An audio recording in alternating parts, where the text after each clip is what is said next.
This is a time at which the President Atkinson had proposed that domestic partner benefits be extended to university employees. And this was even more controversial at that time than it might be today. Not to say that these things aren't controversial even now. But in any case, the president was advocating that very strongly. The faculty was very much in support of it, but Governor Wilson was vehemently opposed to it. And so there had been some vacancies accumulating on the regents.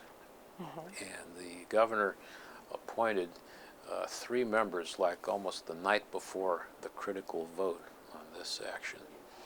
And even with that, the action passed by 1 vote because of the abstention of 1 member of the board, Velma Montoya, who had been a Wilson appointee to the board. I think he was quite angry about that. Also, interestingly, that was a point at which Ward Connerly did not vote with the governor on that.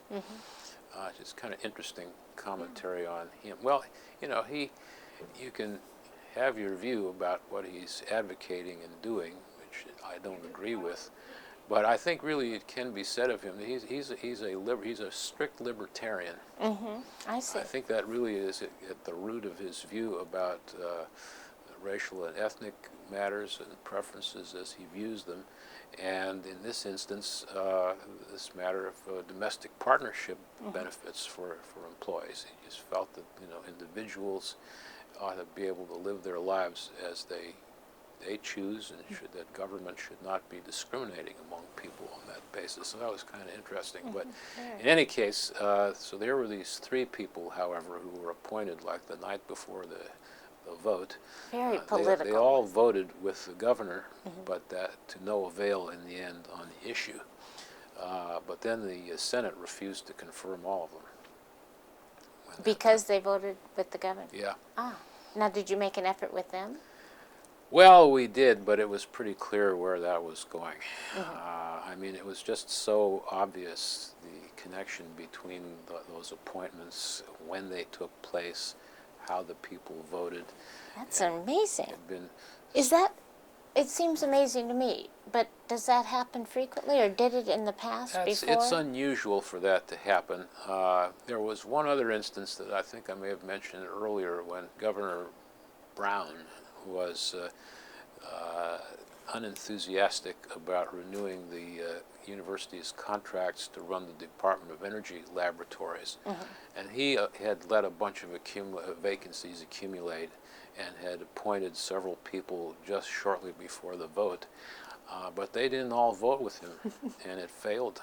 And I remember one of the strongest opponents of his view on that was then Regent Jack Henning, who was the Secretary-Treasurer of the California Labor Federation, a great man, a great individual.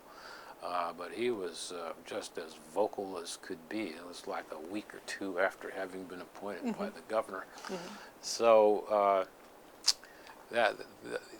those are about the only 2 instances that I can think of where a controversial issue was brewing and people were appointed just beforehand with possibly some intent to affect the outcome on the issue. A really, domestic partner health benefit, not a core educational issue by any means. No, not at all. I think there are many who argued, however, that from a faculty recruitment point of view, this is important because there were quite a number of people who are very talented faculty members who would be affected by that, and that this could be an important. Part of the argument was there are many talented people who would be affected by this, that many other top universities had adopted this policy, and that in order to be competitive for some of the top faculty, the university needed to do this. That was part of the argument for it, quite aside from individual philosophical views about what was the right thing. This was, I think the faculty was quite strongly in support of this for that reason, actually. Okay, that's so, okay. But the only other instances, there are a couple other instances where where the confirmations have been close, but I don't remember any others where they were turned down. There was this when Sheldon Adelson was appointed by Governor Brown, he was the first openly gay appointee to the Regents. And I think it takes 21 votes. And it took hours and hours the day this was taken up on the floor to get up to 21 votes. It might have finally gone to 22 or something like that. And nobody would say a word about why they were not voting, those who were not voting for him. But it was pretty apparent that it was for that reason. Good. He was a marvelous man, no longer alive, died of AIDS, but a lawyer and a restaurateur and a raconteur and just a very fascinating person. But And he was appointed by Jerry Brown. correct, yes, yes. So the legislature just couldn't handle that at that time. At that time, they just couldn't. I mean, they finally did confirm him, but had it required a 2/3 vote, as most other boards and commissions do, I don't know whether he would have made it.